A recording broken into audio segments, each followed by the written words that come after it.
avec la volonté, vous l'avez dit, d'engager un dialogue encore plus puissant pour renforcer les liens de coopération qui existent entre nos deux pays.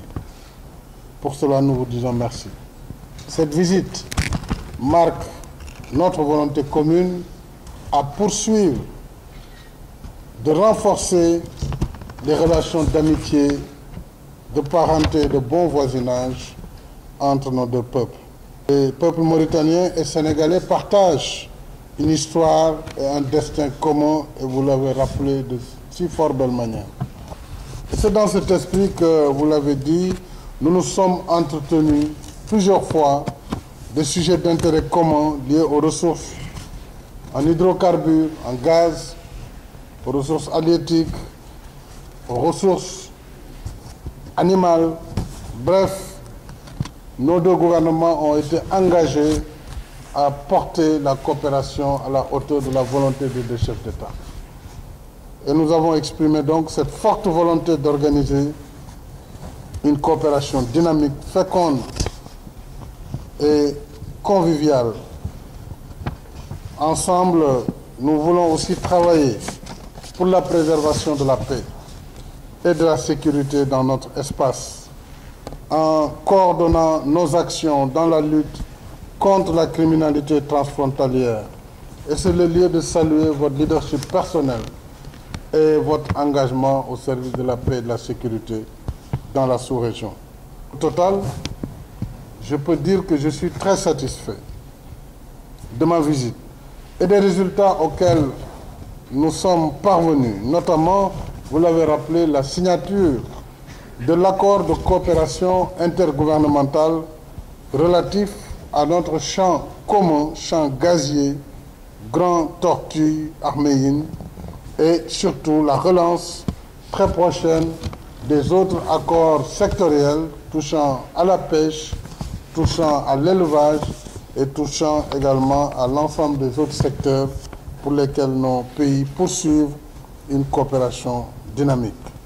Voilà ce que je voudrais vous dire et vous redire ma confiance et le plaisir de vous accueillir, Monsieur le Président, très prochainement au Sénégal.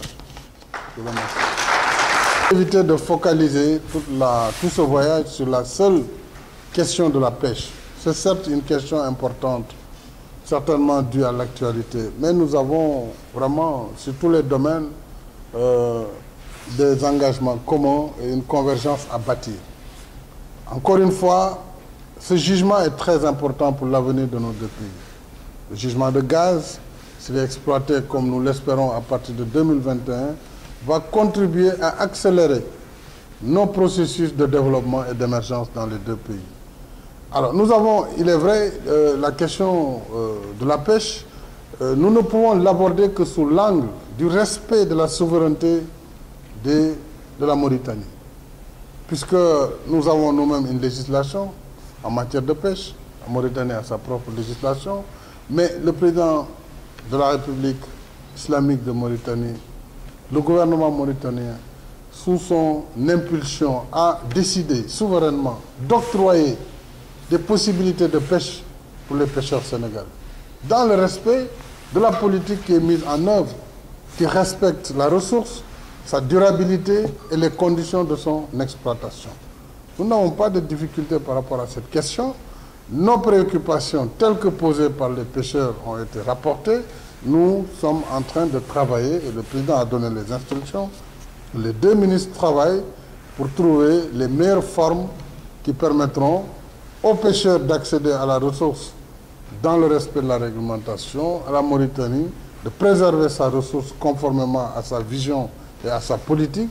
Je pense qu'il n'y a pas de problème. En réalité, nous avons besoin de retrouver l'accord, de le consolider, et comme sur la transhumance du bétail, comme sur le séjour des citoyens dans l'un ou l'autre pays, ce sont des dynamiques qui se construisent au quotidien.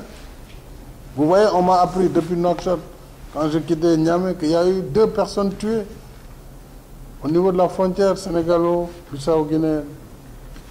Et notre douane est impliquée. Vous voyez, donc ce sont des situations dramatiques qui peuvent arriver et qui surprennent.